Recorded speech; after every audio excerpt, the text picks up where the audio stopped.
Welcome to Games from Folktales. I'm your host, Timothy Ferguson.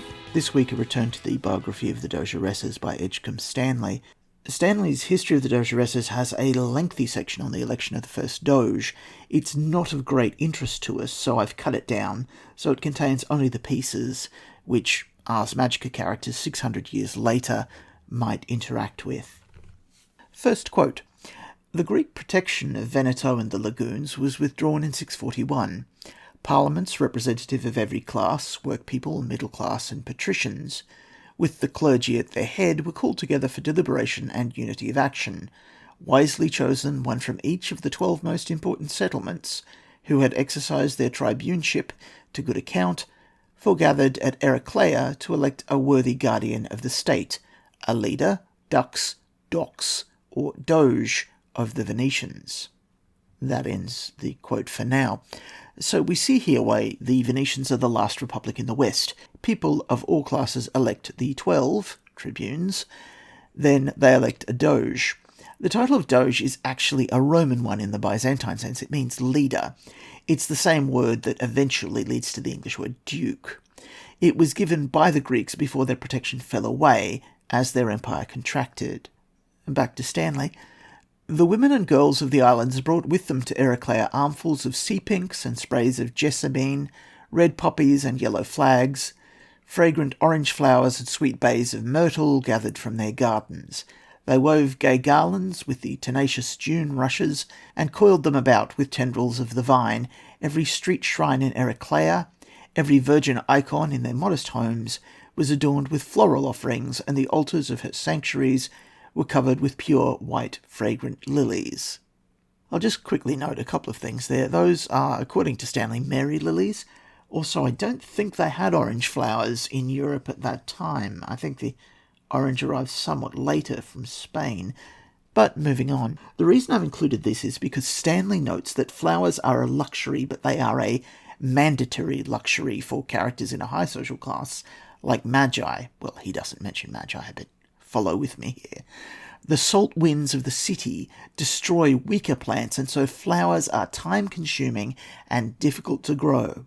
Dogeressa Elena, who we'll meet in a slightly later episode, is one of the first to make the little courtyard at the centre of Venetian houses into a flower garden.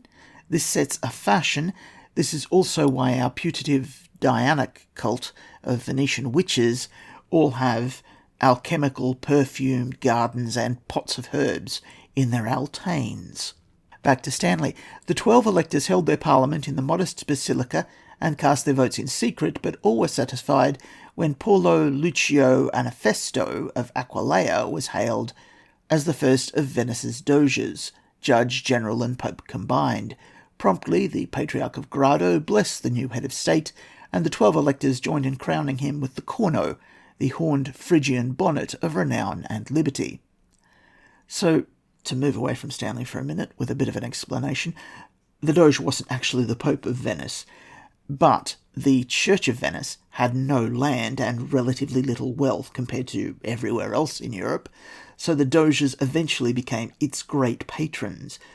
The Phrygian cap is the symbol of House Mercure. We've talked about the red cat being descended from the Milvi, the Egyptian magicians, who joined the cult of Mercury in the house books. For shape and material bonuses, it's a hat, effectively, but a lot of people wear a pin in it, and jewellery like a pin can be made of metals, which allow more potent effects to be enchanted into the item. The Phrygian cap was given to Roman slaves upon manumission. It represented liberty. It was also a symbol of the Roman Republic. It was used by the people who killed Caesar to signal that the old order had returned. In Venice, it's deliberately not a crown. Remember that in medieval France and England, even some barons have crowns. The hat is also a link with Mithranism, which I can't use yet, but want to record here as a promising lead. Back to Stanley. The day's solemnities performed, all held picnic in the woods. Heraclea kept open house, night fell all too soon, and lines of gaily lighted gondolas made off to homes across the phosphorescent waves, and the summer moon smiled down upon a scene of perfect peace and content. So, picnics in the woods. The Venetians seem to do this whenever there's a major event that they want to celebrate. If we're having a secretive Diana cult, their habit of all heading off to the forest in moonlight seems like great cover. I'm going to have to read The Golden Bough again, aren't I? Oh no, I know where to get it in audio. Moving on, back to Stanley.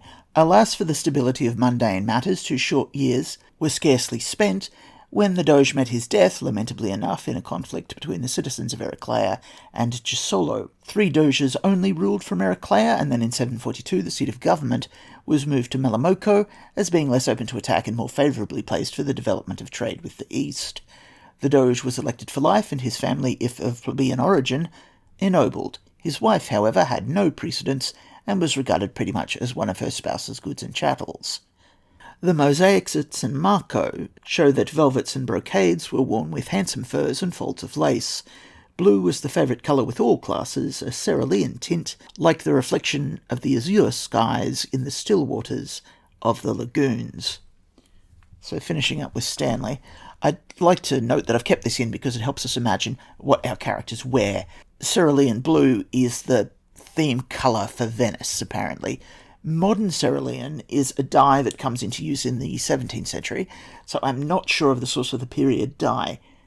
For fellow design nerds, I'd like to point out that the colour Stanley is discussing is far darker than Pantone cerulean, 9 BC 4E2, the colour of the millennium, the hue of the future, which was a big call when they made it, but then again, this year's colour of the year is classic blue, so I shouldn't complain. Moving on, I'm sure the method for making Venetian blue will turn up in our searches. If not, I've got a copy of Finlay's colour here somewhere. I've snuck the 2 ceruleans into the graphic which accompanies the blog post that accompanies this podcast. Your saga may vary.